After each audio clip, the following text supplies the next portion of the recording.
Hi everyone. Now, when it comes to the Xiaomi 13 Pro, I'm really excited about it because of the new technology. Same for the Vivo X90 Pro with having that 1-inch sensor inside.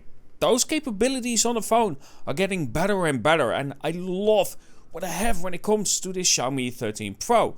So, one thing that I left out when it comes to the Xiaomi 13 Pro, however, is portrait mode. Now, portrait mode is a little bit difficult because I'm quite isolated. I'm a little bit of an introvert.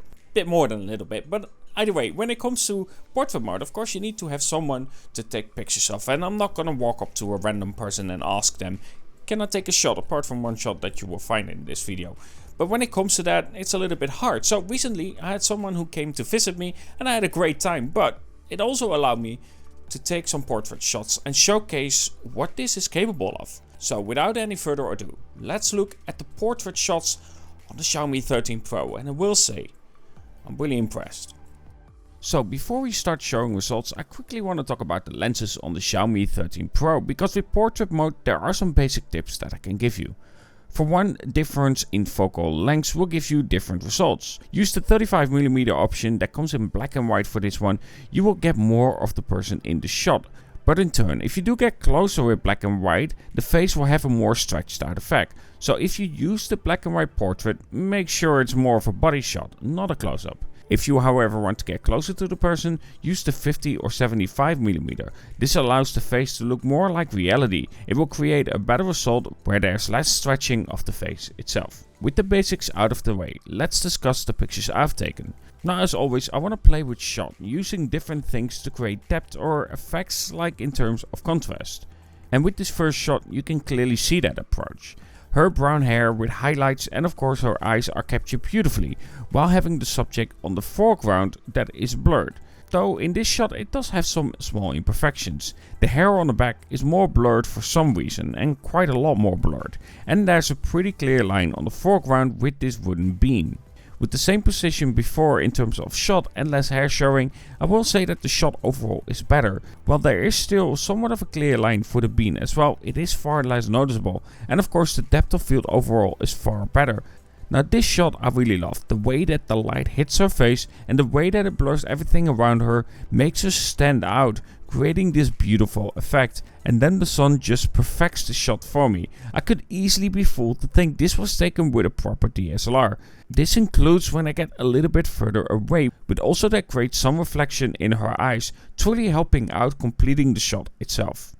Now of course, just like the beam, things can be made really difficult for a shot, so having a waterfall behind her can highlight some of it.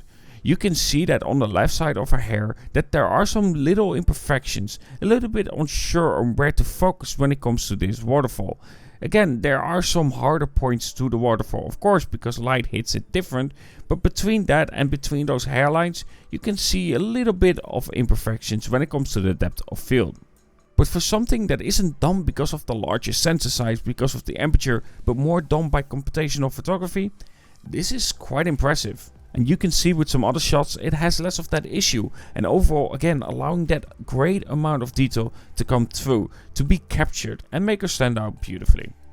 And if the background isn't as hard, the shots look stunning overall, and it really makes it hard to spot any flaws at all. Like these two shots are done really well.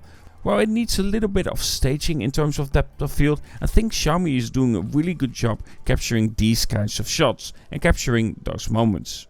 Now I also want to quickly move over to the 35mm, which is more of a full body shot or just a top torso shot as well, with this black and white example. Here again, that beautiful lower sun that creates a lot of shadows. It really does an amazing job in capturing that moment, even though to get this shot we kinda had to stand awkwardly to create it. And that same black and white with more of a full body shot here again simply impresses me in terms of quality of the shot. Look at the details, the sun, the shadows, and capturing of course that nice dimple in the smile as well. And overall, if you stand a little bit more back, showing more of the person, while it doesn't look as natural with the depth of field, needing a little bit of work in staging, and overall I find it a little bit odd to create a lot of depth when it comes to these kind of shots, it does really make her stand out really well. So what did you think about the portrait mode on the Xiaomi 13 Pro? Overall I think this is actually really good. It's not perfect by any means. There are some parts where you can see it's kind of not working out properly because of the subject behind it being harder. Like of course the waterfall behind her, that makes it really hard to create that proper separation, and therefore I will say without a doubt it's not replacing a DSLR which has natural bokeh and it doesn't do anything in terms of effect and using algorithms to create a depth of field effect. But overall, I will say it has a really nice looking natural depth of field.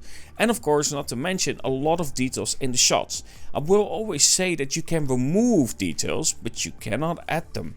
So having those details in the shot itself makes a lot of sense. So either way, I think that the Xiaomi 13 Pro is really good and really capable when it comes to portrait mode. I still have to learn when it comes to that, but overall I think, yeah, it showcased well on how this phone performs in general when it comes to portrait mode. And of course, thank you Inette for allowing me to use these shots, because it properly allows me to showcase what this camera is capable of. Either way, have a good one and talk to you guys in the next.